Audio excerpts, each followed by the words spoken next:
Hi everyone, welcome back and thank you for being here. Just a quick in between. If you hear grunts and sniffles in between, it's not me, it is Yellow Dog. Okay, okay.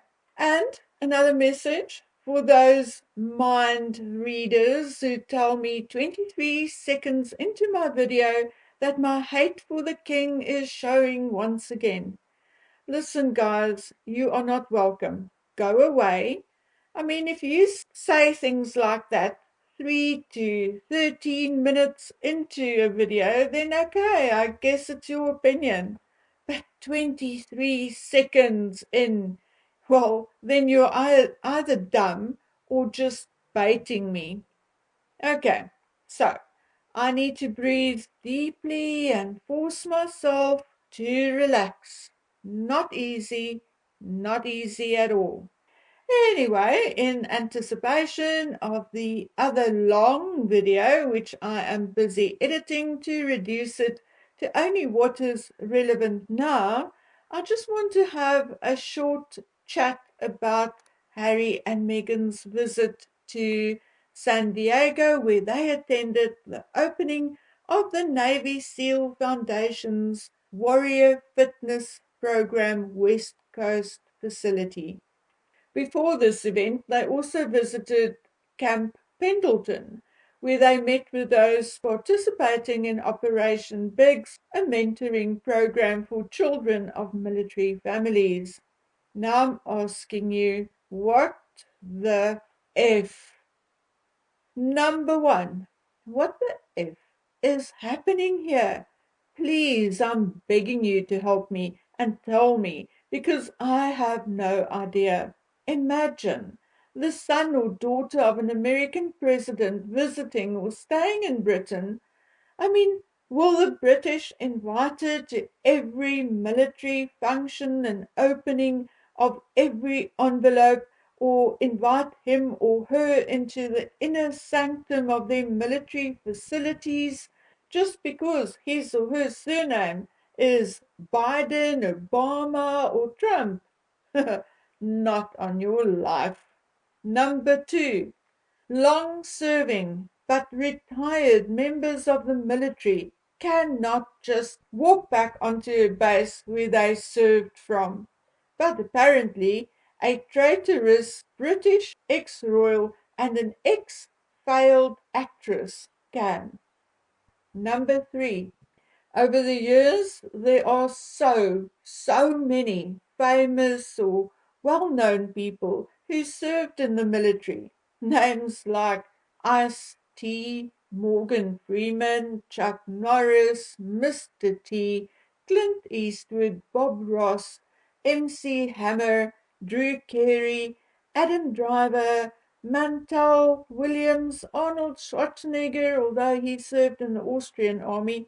Tom Selleck was in the California Army National Guard from 1967 until 1973. Alan Alda, and so forth. And I'm sure there are many others. I think it's an absolute shame and a huge embarrassment that all these people are shunned in favor of Harry and Meghan. Actually, it is so bad that I'm actually suffering from secondhand embarrassment. Number three, Harry and Meghan are continuing to play the mental health support game, and they are being allowed to. Please, I would love for a representative of any of these military organizations which keep inviting them to these events to explain to me how or why they choose to invite a malignant narcissist who treated her own father with gross disrespect, who has never been in the military, has no close relative who has been in the military, and who has herself admitted to smoking certain greenery and partook of some coke, not of the cola kind. As for this one, the other one, the current husband, who was a royal and was in the military, but who betrayed his oath to his commander in chief and country, who himself admitted to mental health issues such as depression, panic attacks, and PTSD, which if he really had PTSD, he has not been able to resolve in 10 years or more. Also, a man who has repeatedly admitted to taking a number of different drugs and who has recently admitted to still doing so. A man who is not American and who chooses not to become American because he is afraid of losing his inheritance from his father, whom he allegedly despises. So please tell me again why Harry and in particular Meghan are still being invited to these United States military events. And when is someone going to grow a backbone and say, no, no more? We want to honor our own people and not some fake. Grow it now.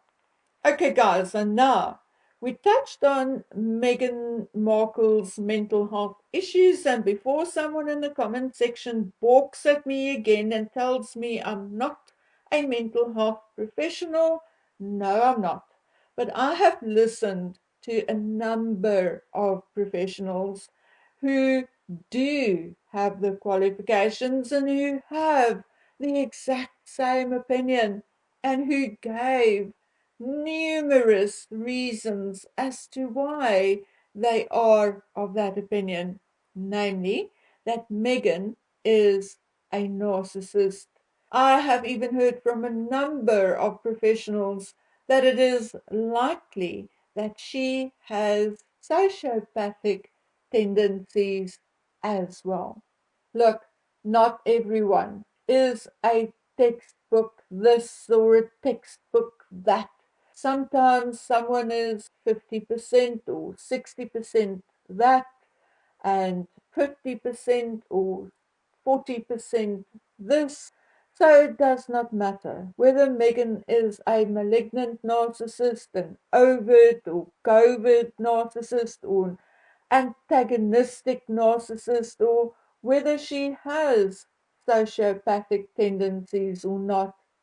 Never, but never have I seen narcissism better illustrated and displayed as during the opening of the Warriors Fitness Center.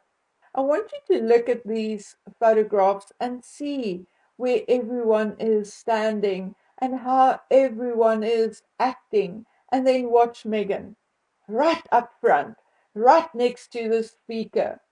At first, I thought she was going to say a few words after he was done, but no, luckily not. She's also not his wife or partner, nor is she a high ranking officer from the military. None of it. Yet she is right up front, at least one pace in front of everyone else, and right next to the speaker. And why? Because of the optics, my dears, the photographs. She has this sick desire to be seen and to be the focal point at all times. I have never, in my 60 years, seen a sickness or mental illness or behavioral problem like this so blatantly on display. Then I want you to look at the still photographs in the media, all of them taken by Matt Sales for the Archwell Foundation. clearly state so at the bottom of every photograph. Matt Sales for the Archwell Foundation. So they hired the photographer. So thank you, United States Navy. You just earned Harry and Meghan a good amount of money because all those photographs were sold to the media, and the sales after Matt's fee went straight into their pocket. Well, so much for charity and their love for veterans. Megan, in particular, does not give a shit. Get that into your heads, your brains. She does not care, but she loves to be seen, and she loves the money even more.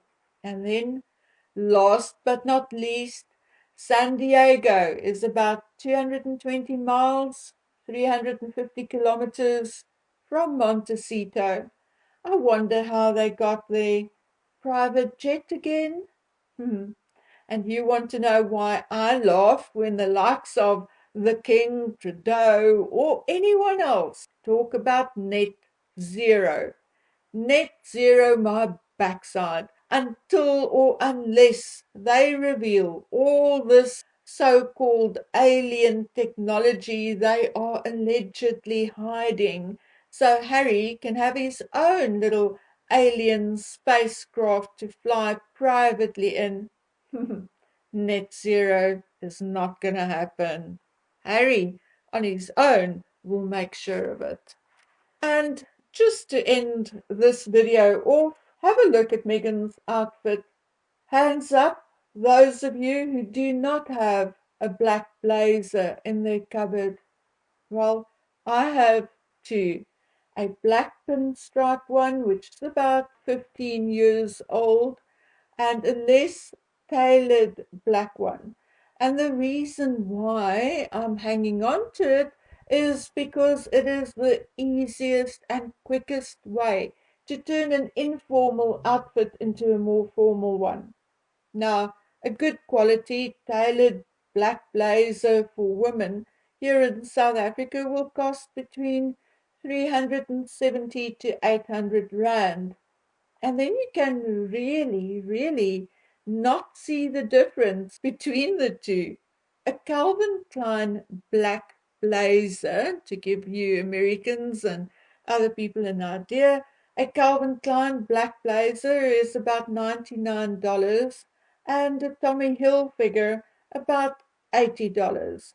Okay, guys, so while we are talking about military veterans and wars and refugees and the housing crisis and mental health, please, dear God, explain to me why anyone would think that wearing a $3,095 Giorgio Armani Mulberry single-breasted black blazer and a matching $1,595 pair of trousers is something to brag about. In my humble opinion, it is darn embarrassing. Now, add to that the fact that she wore a $1,490 Carolina Herrera cardigan and a $398 Rafferty skirt just before that. I have to, again, hang my head in secondhand shame and embarrassment. And the biggest joke is that a black blazer is a black blazer. Some may be double breasted, some single, some may have a satin collar or pockets or contrasting buttons. But once you're wearing it, once you put your arms through the sleeves, nobody is going to notice the difference between a $30 black blazer and a $4,000 black blazer. Unless they assault you, take it off you, and read the label. Meghan Markle is an embarrassment to herself, to everyone who continues to give her the opportunity to milk a situation for all it is worth and more. Shame on you. Shame on you. You are the enablers. Okay, my dears, so that was a bookworm rant. I do admit I am under a little bit of stress, a little bit of strain, but all is well. So, until we meet again on the next video, please take good care of yourselves because I love you. Bye.